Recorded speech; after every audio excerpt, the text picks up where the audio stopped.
Sorry about that. So yes, welcome to this Kick Sugar workshop.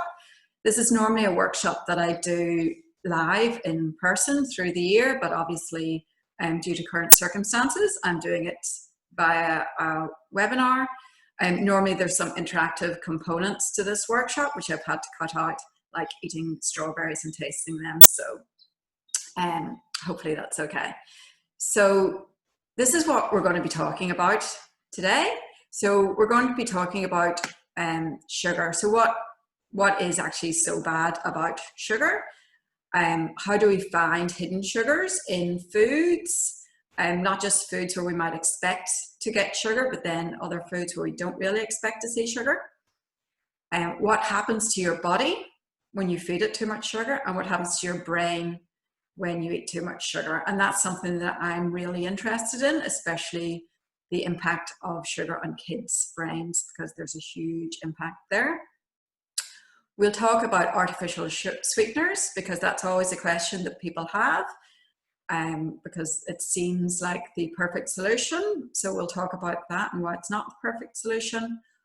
We'll talk about the healthy sugars, like agave, honey, all those sorts of things. And then we'll talk about some really practical strategies that you can implement to help you reduce the amount of sugar that you're eating, and why we actually do crave sugar and how I can help you with that. And then we'll have time for questions at the end. So you can just unmute yourself as we go if you want to ask a question, or you can type them into the chat box and I'll just answer those questions at the end. So whichever you feel comfortable to do. So this is me.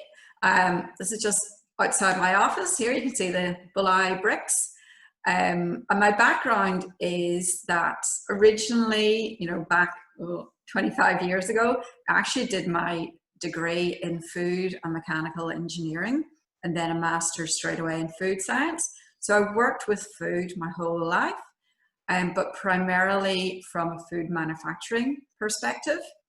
But then as time went on, and as you go through life, you reassess what value you're adding to the planet. So I retrained about 5 years ago to become a nutritionist, and I did my advanced diploma in nutritional medicine. And since that, I've also become certified in various dietary approaches, such as GAPS, which is gut and psychology syndrome, and AIP, which is the autoimmune protocol. And more recently, I've become a feeding therapist, because what I've found is that, I work a lot with kids, and you can give parents all this wonderful advice about what their child should be eating and shouldn't be eating. But if your child won't eat those foods, then it's really not going to help you at all. So I trained as a feeding therapist so that I would have the skills to actually help parents make the changes that they need to make in their child's diet. All right, so we'll just start with the basics and what is sugar.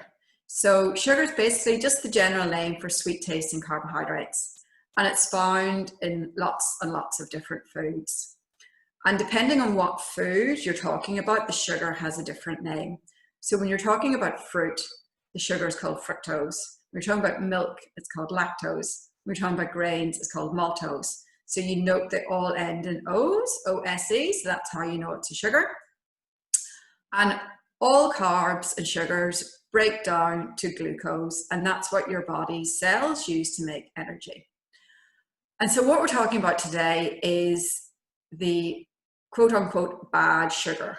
So the refined sugar, the hidden sugars. What we're not talking about is the sugar in carrots or in bananas, because when you eat sugars in the context of a whole food, which has fiber and nutrients and vitamins and minerals, then that's completely different to talking about the sugar that's added to tomato ketchup, for instance. And that's what we're worried about. So the bad sugar is basically the sugar that you put in a bowl of sugar and put on the table, or the sugar that you make cake with. So this is a highly refined sugar.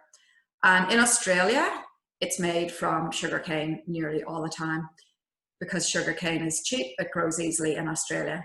In other countries, they will use different plants, such as sugar beet, to make their sugar, because that's what's readily available to them. And sugar cane is a plant, so that sounds really, really good. And if we ate the sugar cane, like gnawed on it, then that would actually be fine. There's no problem with that. But the problem is that when we make table sugar, we strip out all the vitamins and minerals out of the sugar cane plant to just get left with this white powder. And that can be covered in pesticides, because they spray pesticides on the crop. And then when you concentrate down the sugar, you're concentrating down all those pesticides and pollutants into just a powder. Genetically modified is not such a big issue in Australia, but it's something we need to keep in mind, especially if we're eating imported foods. And especially as time goes on and industry lobbies to get more genetically modified foods approved in Australia, we need to have the knowledge to push back to that. So this refined sugar is the problem. That's what we're eating too much of. And it's all through our food supply. So as I said, I spent a long time working in the food industry, and the two cheapest ingredients to add to food are sugar and salt. So if you think of a food product as being 100%, if the more sugar and salt you can add to that product, the cheaper the overall cost of the product will be. So it's a really good way to make foods taste better, make people want to eat more of them, and to keep the price down. So we kind of know that it's in things like biscuits and chocolate and cakes and soft drinks, but it's also in some breads. I mean, brioche is taken off in popularity a lot in the last few years, and that's packed with sugar. You can taste that it's sweet, so it's no surprise, but just think twice before you choose the brioche bun. And then it's things like tomato ketchup, salad dressings, marinades. And I've looked at tomato sauces. I thought there's got to be one tomato sauce out there that is better, but they're not. They're organic, the healthier brands. They're all the same. They've all got a lot of sugar. Things like salad dressings and marinades, you totally do not ever need to buy any of those, because they are so cheap to make at home. And you cut out not only the sugar, but all the gums, thickeners, additives, preservatives. So, you know, just Google recipes for those. They're so easy. And if you are looking at ingredient lists on the side of the packets, these are all the different foods or all the different ingredients that you need to be aware of. So dextrose, lactose, maltose, sucrose, all of these, you need to scrutinize the labels to see what they're adding as sugar. The names can get crazy. I used to work on some food products from the US, and the names that they give their sugars were just, you would never think that it was sugar. They're so convoluted.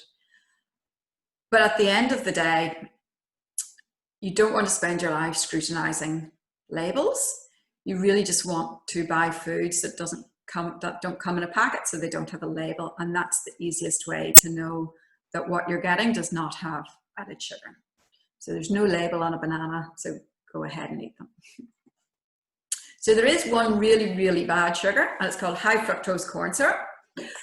And again, we're pretty lucky in Australia because it's not used that much, because it's actually a byproduct of making corn, and the US manufactures and produces a lot more corn because of agricultural subsidies and whatnot.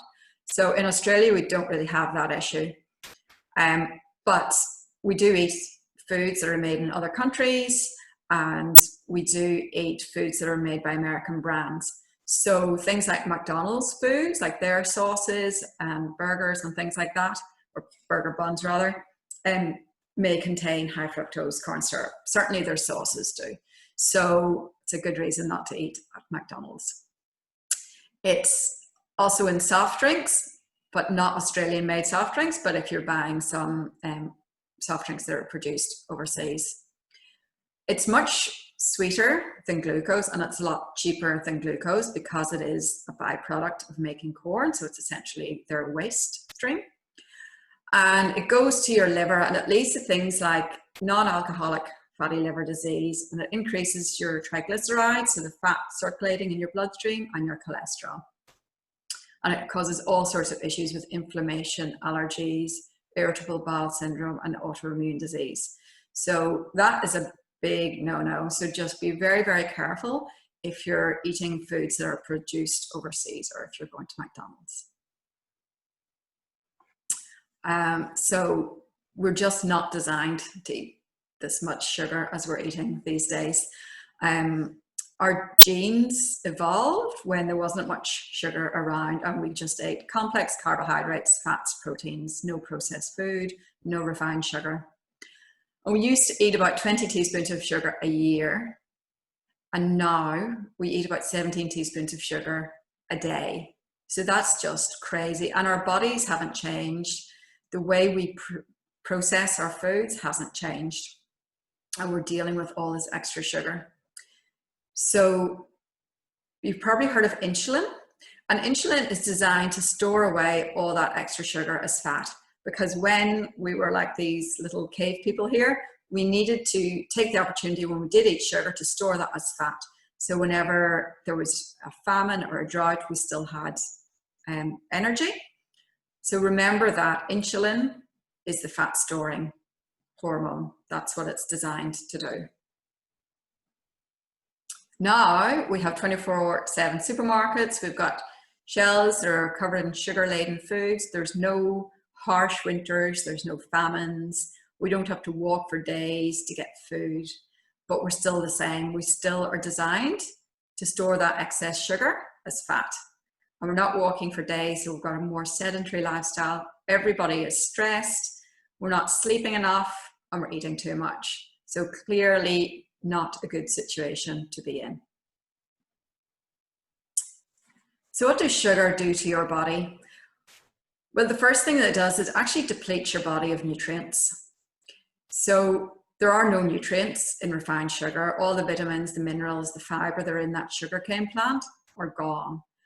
So your body has to draw on its own reserves of vitamins and minerals to actually break down the sugar that you eat. That's why eating a whole food diet and taking some vitamins and minerals actually help to restore these nutrients that have been depleted, which will help when you try and get off the sugar and you improve your diet. And these are some other general effects of sugar. And the first one, of course, is something that we're all super conscious of at the minute, which is that it weakens your immune system. So it actually suppresses our white blood cells for 5 hours, and it can lead to more chronic infections. So a great example of what not to do is if your child has a sore throat or tonsillitis or some sort of illness, and parents automatically start feeding them ice cream or milkshake, something that's going to make them happy and ease their sore throat, that is actually weakening their immune system. So every time you give that bowl of ice cream, you're actually prolonging their illness. So just think twice before you load your child up with sugary foods just because they're sick, because you're not doing them any favors. Sugar contributes to cardiovascular disease because it causes inflammation and it damages your blood vessel walls. So we've always been told, you know, fat is the problem for heart disease. And some sorts of fats definitely are bad for your heart, but sugar is also really, really bad. And that message got lost somewhere along the way. When you eat a high sugar diet, you can suffer from hypoglycemia. So that's where your blood sugar drops because you've eaten sugar and then the effects have worn off, and then you get really hungry and you can get tired, lack of concentration, mood swings, sweating, and that's because you're on this sugar roller coaster, which we'll talk about a little bit more in a few slides. Type 2 diabetes. I think I read something yesterday that 100,000 people every year in Australia get diagnosed with type 2 diabetes. Like it's truly is an epidemic or even a pandemic of type 2 diabetes. And that's where your body just gives up the goat. They say, nah, we can no longer make enough insulin to deal with all this sugar that we're eating. We quit. And if you catch it in the really early stages, then it's reversible. When you get to actually type 2 diabetes, it's much more difficult. to reverse that. So if you know you have sugar issues or insulin issues, get onto it really, really quickly, and you can actually just reverse it and just put that to bed. Another epidemic is depression and mental health, which sugar can contribute to because it messes with your serotonin levels. And serotonin is your happy neurotransmitter. So if you don't have enough serotonin, you will be depressed, and sugar can contribute to that. So get off the sugar and boost your serotonin. And then for our skin, eating too much sugar causes something called advanced glycation end products, which is called AGEs for short. And it's like little hashtag marks on your skin from eating too much sugar. And that, again, is irreversible. So if you go for regular facials and they can see this sort of damage occurring, you need to stop eating so much sugar. This is a really scary one, is that it actually increases your cancer risk. And this is scientifically validated by a study in Europe on women with high blood sugar. They were at increased risk of developing cancer of the pancreas, skin, uterus, and urinary tract. And it was also linked to breast cancer for women under the age of 49. So this drives me insane when we have all the breast cancer fundraising events, breast cancer awareness, and they always revolve around morning tea. So let's have a breast cancer morning tea, or let's sell pink finger buns from bakeries to raise money for breast cancer. Whereas that sugar is part of the problem. So be part of the solution, not part of the problem, and don't get involved in any breast cancer fundraisers that involve selling high sugar products, because it's crazy. And of course, weight gain, because when you eat sugar, your body produces insulin. Insulin makes you store fat. And again, with the last few months that we've had, I think most people have gained a few kilos because of Corona baking. And that's something that you can address now because we're all out of isolation, pretty much. So that was the effect of sugar on your body, and this is the effect on your brain. And we often talk about sugar being addictive, and it absolutely is. I know myself, I can go, a month without eating anything sugary, and I'm fine. I don't miss it. I'm not like, oh, when's the next bar of chocolate coming from? But the minute I actually just eat something, and I'm eating it because I'm bored or somebody else is eating it, or because I'm not organized and there's nothing else to eat. And the minute I start to eat it, then it's like, oh, more. And then it takes me a while to kind of break that cycle and stop again. And that's because when we eat sugar, we release dopamine in our body's reward center, and that's our pleasure neurotransmitter. So it makes us feel nice. It makes us feel relaxed. It's great.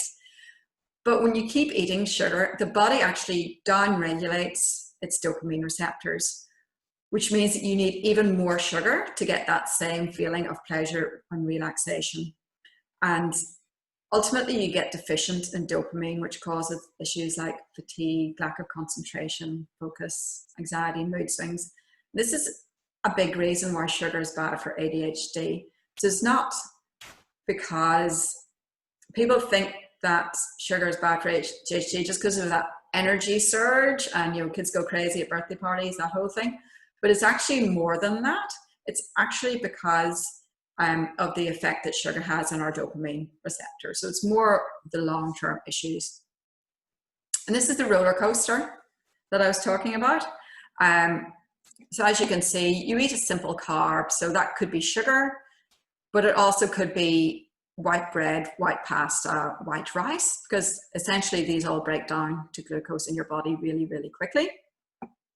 So you eat your simple carb, you get this spike in blood sugar, and then your brain says, Mr. Pancreas, you need to secrete some insulin. And then the insulin comes out to reduce your blood sugar, which brings your blood sugar back down to there.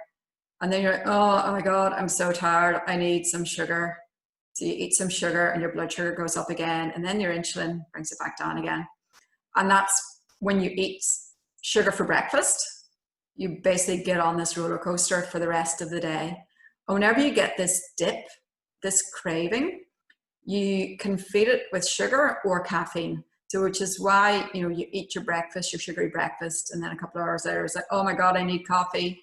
And then it goes up again and then crash. And then the afternoon it's like, oh my God, I need chocolate. This is why. It's because of the effect of the insulin on your body. And that's really, really stressful. It causes biological and chemical stress on your body and on your brain. It's like you're running away from a tiger all the time, like in that real fight or flight mode. And that's it's really bad for you. It's really aging for your body. So you need to get off the roller coaster and balance your blood sugar. And when you can reduce the sugar in your diet, these are all the benefits that you can see. Maybe not all in the one person, but you know, as a general thing, this is all the improvements that you can see. So for kids, you'll get better behavior. Absolutely, no doubt about it. If you reduce sugar for your kids, their behavior will improve. Weight loss, which we spoke about, more energy, because you're not constantly up and down and trying to, you know, stabilize your blood sugar. So you just generally have more energy through the day, and better sleep, because that roller coaster doesn't actually stop when you go to bed. So if you're one of these people who can get to sleep okay, but then at about 2 o'clock in the morning, you wake up, that can be for many different reasons. But one reason can actually be because your blood sugar dips and your body kind of wakes up and goes, oh my God, like I'm shaking, even, you know, a bit panicky during the night because your blood sugar has dipped. You will be less stressed, better digestion, smooths out all your hormonal issues, like PMS, all those sorts of things. As I mentioned, you actually overcome the cravings. If you just kick out the sugar, then you actually have less cravings. Your immunity is better, your moods are better. You're not always trying to lose those last 5 kilos because your diet just naturally improves, your skin gets better, and your chance of chronic disease gets better. And depending on your age, this might not be very motivating, reducing your chronic disease, but as you get older, you appreciate that all these little changes that you make will improve not only the length of your life, but the quality of your life.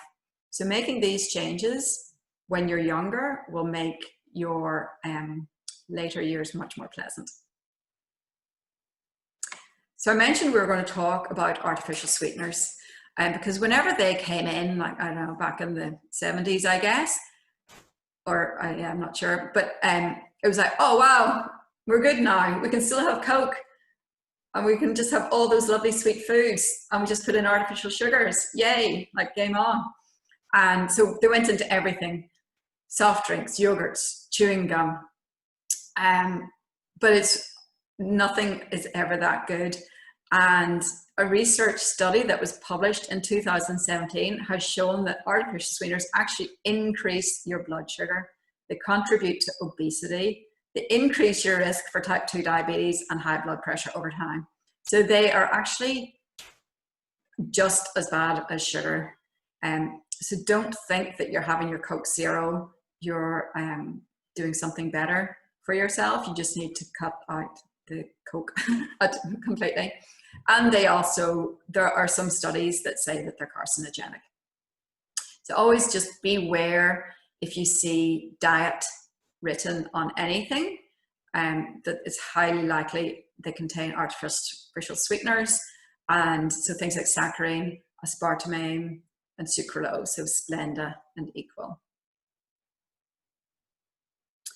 And then we've got the healthy sweeteners. So honey, molasses, maple syrup, agave, and dates. So these are definitely healthier because they're less refined and they still contain vitamins and minerals, especially things like dates. I mean, dates are very, very sugary, very, very sweet, but at least they've got fiber and other nutrients in them. And at the end of the day, sugar is sugar. So your body will still break it down to glucose. It'll cause a blood sugar spike and an insulin response. But because of, for instance, the fiber in the medjool dates, that response will be less. So they're okay in moderation, but just don't go crazy. Don't think that you're getting a free pass because you're using maple syrup instead of sugar. The one sweetener which seems to be better is stevia. And stevia doesn't affect your insulin. So it's a better choice, but it's hard to get stevia to work well in things like baked goods. It has quite a bitter note to it, so you really need to kind of tinker with that. And it's a very intense sweetener, so you don't need much. Ultimately, if you want to sweeten your tea or your coffee with stevia, the best thing to do is to buy yourself a stevia plant. And they grow. I used to have some growing in my garden, but I'm not a great gardener, so I'm not sure where it went to. And you actually could just rip off a little bit of the leaf and pop it in your tea. And it's beautiful when you eat like that. There's no bitterness to it when you actually just eat it fresh. And you can also buy the green leaf dried. So it'll be green like a herb, like buying dried oregano. And that also tastes pretty nice.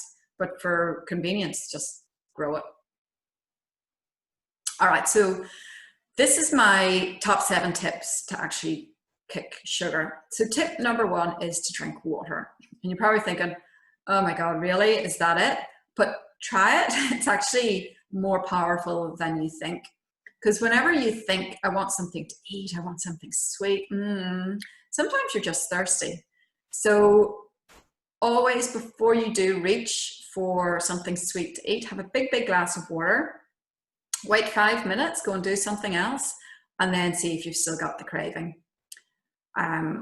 Caffeine will mimic a blood sugar crash, so also just try and reduce your caffeine. So drink more water, drink less caffeine, and less alcohol as well. In winter, it can definitely be more difficult to drink more water.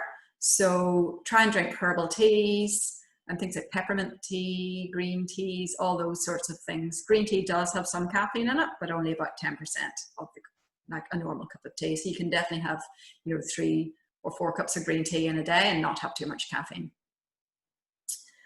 And then choose healthy sugars. So your tongue has the sweet taste buds that it wants to satisfy. So try things that are naturally sweet, like pumpkin, sweet potato, carrots, beetroot, berries, and then your spices. So the best one here is cinnamon, because it actually tastes sweet, or it enhances the natural sweetness of foods. So if you're having a bowl of porridge and you're used to putting on honey or brown sugar, try a pinch of cinnamon instead, and that will give that same sort of perception of sweetness without adding any sugar. And in fact, cinnamon actually helps to regulate your insulin levels. Like, it's a really powerful herbal medicine in that way. So ditch the honey and the brown sugar and go for the cinnamon. And then you can add it to lots of other different things as well. You'll find when you do reduce sugar in your diet that you will really appreciate the sweetness of something like pumpkin or carrots a lot more. And you won't want things that are so intensely sweet, like cake and things like that. So your taste buds adjust over time. You just need to give them a chance. Sleep is a big one, because we often reach for sugar because we're tired or we want energy. And I'm amazed when I do workshops, I'm absolutely blown away by the amount of people who are only getting about 6 or less hours of sleep a night. So I love my sleep. You could not stop me getting my 8 hours sleep a night. I look forward to it all day. So everybody needs 8 hours sleep. Don't fool yourself that you're one of these Margaret Thatcher type people who only needs, a few hours of sleep a night. The number of people in the population that have the genetics to actually only need 4 or 5 hours sleep a night is minuscule. And chances are you're not one of those people. So go to bed an hour earlier for a week and see how that affects your afternoon sugar cravings. Aim for 8 hours. If you're only at 5 or 6 hours right now, then just build that up gradually over time. But you need to aim for 8 hours. It will do you the world of good in every way. Tip number 4 is eat more protein. And every meal or snack, try and have some protein, because this really smooths out your blood sugar and stops you having cravings for sugar. So for breakfast, think about eggs and avocado and sourdough instead of having cereal. Protein and fat will reduce the glycemic index or glycemic load of a meal, so they stop the roller coaster, essentially. moving away from a sweet breakfast is one of the best things that you can do to reduce your sugar cravings. I know I was brought up on breakfast cereal with spoonfuls of sugar actually added to it, or toast with marmalade. So I was brought up on a sweet breakfast, and it really was a major mind shift for me to move from a sweet breakfast to a savory breakfast. But once I did that, oh my God, the difference in your appetite for the rest of the day is incredible. If you have a high protein breakfast, you don't need that 9 o'clock snack. You're fine until lunchtime. So eggs and avocado is one idea, but I mean, this morning I had soup for breakfast with a little bit of chicken. Breakfast is just another meal. It doesn't have to be breakfast food or a breakfast vegetable, even like, you know, mushrooms or spinach. It can be anything.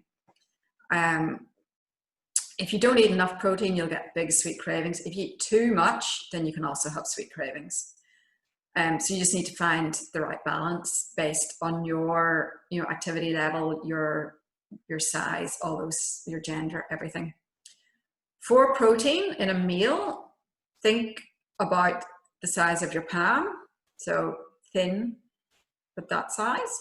And this is a great measurement because for a child, obviously, their palm is tinier. So for a child, you know, their palm is going to be this size. For a big, you know, 100-kilo man, their hand is going to be much, much bigger. So it's, whenever you read that, it's palm size, it's your palm. And for a snack, 3 fingers. So, you know, if you think of having nuts as a snack, which is a brilliant snack, if you're trying to reduce your sugar, that's the amount that you need. It's about 20 almonds. Tip number 5 is to eat full fat, because whenever they take the fat out, they put in sugar. And if they don't put in sugar, they put in artificial sweeteners. So never buy like low-fat diet products. Exercise is absolutely crucial for everybody. Find what you love to do and do it every day or nearly every day, because it releases stress, it burns up glucose, and it lowers our insulin, and it boosts our serotonin, making us happier and less likely to reach for sugar. Whenever you don't get enough exercise, your body tries to blow off steam in other ways, like binging on sugar. And the tip number 7 is to find new rituals. So if you associate finishing a meal with eating something sweet, which I certainly did, because that's, again, my mom was a great baker and we had homemade desserts every single day when I was growing up. So I completely had this mental thing of dinner, and not necessarily dessert, because that's a lot of work to actually make dessert every day, but something sweet. So the best way to break that mental association is to find a new ritual. And a great new ritual to break that cycle is after your dinner or after your meal, brush your teeth and floss them, because then you really, really don't want something sweet to eat after that. The taste has gone from your mouth, plus you don't want to have to go through the bother of flossing your teeth again, or I certainly don't. So as soon as you finish your dinner, like at 6:30, 7, whenever you eat your dinner, go straight, brush your teeth, floss your teeth, and then don't eat anything else for the rest of the evening, except like a herbal tea, like chamomile tea or something like that. And that works really, really well. You might need to set an alarm to do that, to remind yourself. So we've talked about cravings a little bit. So let's just dive into cravings a bit more. And these are questions that if we were live, we would have a little discussion about, but just on your own, have a think about what are your cravings when it comes to sugar? What do you do to curb the cravings? And when you do eat sugar, how does that make you feel afterwards? So just have a little think about that. Maybe come back to that later and, you know, just write down some answers to that. But what we know is that willpower isn't enough on its own. There's a great book. It's called It Starts With Food, and it's probably about 10 years old by now, or the version I have is, and that talks a lot about willpower and about how you change your diet. You actually don't need that willpower anymore. Willpower is only something that you need to rely on when you're constantly eating sugar and all these sorts of things. It's not good to just have willpower as the only tool in your toolkit, because we run out of willpower as the day goes on. So we've had to use willpower to get up, get out of our cozy beds, to, you know, wait our turn for things, to get jobs done that we don't really want to do, like clean the bathroom. And then 3 o'clock's like, we're done, our willpower's gone. And then that's when we grab the cake or the chocolate or whatever. Deprivation doesn't work. And what I mean is, like, if you walk away from today and say, I'm never eating sugar again, it's so bad, I guarantee by tonight you'll be sitting with a bowl of sugar, bowl of ice cream, because your body doesn't like to think, oh my God, we're never having sugar again. It just makes you crave it more, especially if you've got emotional eating issues because of the dopamine and everything. So don't say never again, because that will just create this rebound effect where you're like, oh my God, I need sugar because I might not ever get it again. And then certainly we don't want to have a tough love approach. We don't want to, you know, go for a 10K run because we had a bar of chocolate, or we don't want to skip dinner because we binged on chocolate earlier. So that doesn't work either. So what does work?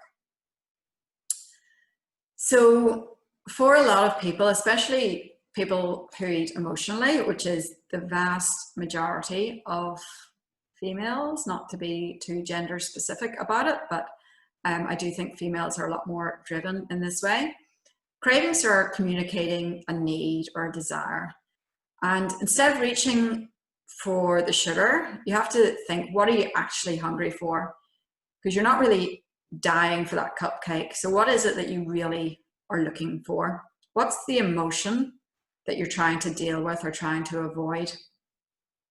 Are you being too hard on yourself? Are you not having enough me time to actually nourish yourself in other ways? Is your stress levels too high? I mean, God knows, whoever's been working plus homeschooling plus everything else for the last few months, I can guarantee their stress levels are high, which is why we've been Corona baking and we've been making cakes and desserts and meringues and everything to help deal with that stress, plus wine, which is another topic for another day. But you need to get on top of the stress in other ways, such as exercise, talking to people about how you're feeling, just being kind to yourself, to reduce the cravings. And then there's other, you know, more physiological reasons that makes you crave sugar. So the dopamine imbalance, so the imbalance in your neurotransmitters, which are making you seek that reward and pleasure. Insulin resistance and diabetes. This is a really, really important one to be aware of, because if you feel like you have some insulin resistant problems because you've got a family history, or because you're struggling to lose weight, or you're gaining a lot of weight very quickly, you might go to the doctor and say, oh, I'm worried, and they'll test your blood sugar and your blood sugar will come back and it's fine. You say, no, you're fine. But sometimes you need to actually go a little bit further with your investigations and test your insulin, because your insulin could be pumping out like mad to try and keep your blood sugar in the normal area, because your body wants to stay in balance. So it'll pull out all the stops to try and keep you in balance. So it could be pumping out insulin really, really fast to keep your blood sugar in check. And that won't show up if you just test your blood sugar. You need to test your insulin as well, because at the end of the day, your body will crash and it won't be able to pump out all that insulin. And that's when your blood sugar goes up. And that's where it gets to the more irreversible stage. So check your insulin levels, especially if you've got a family history. Very, very important. You could have hormonal imbalances. So either with your female hormones or with your thyroid hormones, and that's causing you to crave sugar. Anxiety and mental health, because we talked about the impact of serotonin, so that could be making you crave sugar, which again is a massive issue in 2020. And you could have a gut infection, such as something called small intestine bacterial overgrowth. You could have a parasite, or you could have a candida overgrowth, so a yeast overgrowth. And these are all the sorts of things. If you came to me in my clinic and you're struggling to lose weight or struggling to improve your diet, these are all the things that we would investigate through testing, but also just through questioning and signs and symptoms to see if we can address the underlying cause, then that makes everything easier. And then there are some supplements that you can take. And I certainly do not suggest that everybody jumps on iHerb after this workshop and starts to order these things willy-nilly, because you can spend a lot of money and you can not be taking the things that are right for you in the right form, in the right dose, and lots of things. So whenever you want to take supplements, it is wise to invest in professional support to make sure you're choosing the right ones for you. But in general, things like magnesium, chromium, and zinc are all good to restore the nutrients that have been depleted and to help balance your blood sugar. Basically, whole food nutrition. So when I say whole food nutrition, the best way to do that is just to eat real food, basically. So make sure you're getting at least 5 serves of vegetables every day and 2 serves of fruit. And to get 5 serves of vegetables a day, you need to be eating vegetables at breakfast, lunch, and dinner. Because you can't just turn around at 5 o'clock and eat 5 serves of vegetables, you would explode. So add a little bit through the day at meals and snacks. Soup for breakfast is an amazing way to get 2 serves of vegetables into you straight away. The more vegetables you eat, the less sugar you will eat. It is so simple. And then there are herbal medicines, which again, I don't recommend anyone jumps on iHerb and orders these. And definitely something that you want to do in conjunction with a professional. But cinnamon, as I talked about, you can add to food. Cacao, you can add to food. So when I say cacao, I don't mean chocolate, because chocolate has sugar added, but either cacao powder or cocoa powder, it's not too important, or cacao nibs. Add those to your smoothies, add them to your baking, and that will help lower insulin and reduce your cravings. So I hope you found this interesting. So if you feel like you would need more help with reducing sugar in your diet, you can actually make an appointment with me and come see me for a one-on-one consultation. So you can contact me through my Facebook page or through my website, which is www.holistichealthbylisamoan.com.au. And that way we can actually address any underlying health conditions that you have, and I can tailor a program for you that will actually address your issues, whereas this is just being general information, but I can work with you on your specific circumstances. So does anyone have any questions they would like to ask? We've got 15 minutes. Let me see if I can find my chat box and all of this. Yeah. What was the web page? Yeah, I should have had that on my slides, but I'll just type it in here. Whoops. www.holistichealthbylisamoan.com.au. So that's my webpage, www.holistichealthbylisamoan.com.au. So there's lots of recipes on there. There's a book now button at the bottom of the page. So you just click on that and you can book an appointment to see me. I'm currently just online. I can start seeing people face to face. So if you prefer online, that's fine. But if you really prefer face to face, just let me know and we can arrange that too. And any other questions? I'll just give you a minute to type it in. Full fat milk. Is that better than light milk? I'm an 80s, 90s dieter. I had diet everything, I know. So milk. How could milk be such a contentious issue? But it really is. So yes, back in the day, it was all about low fat milk and reducing the fat in your diet. But when you have, so first of all, I guess milk is not great for anybody unless you're a baby cow. Having said that, if you ferment your milk to make cheese, yogurt, kefir, that's about it. That is a much better way to have your dairy, because it's much more digestible to humans, and you've got the added benefits of the probiotics. So I basically I would never advise somebody to actually drink milk just as it is. So in a latte, on your breakfast cereal, even in your porridge, that causes some other issues. But if you make it into kefir or you buy cheese, that's much better. When you have skimmed milk, you're losing all those fat soluble vitamins. So when you drink full fat milk, you've got fat soluble vitamins like A, D, and they're the main ones. If you drink light milk, you're not getting any of that benefit. So you're getting some calcium, but it's not balanced with the other bone building nutrients. So full fat milk is better, and it's much more satisfying.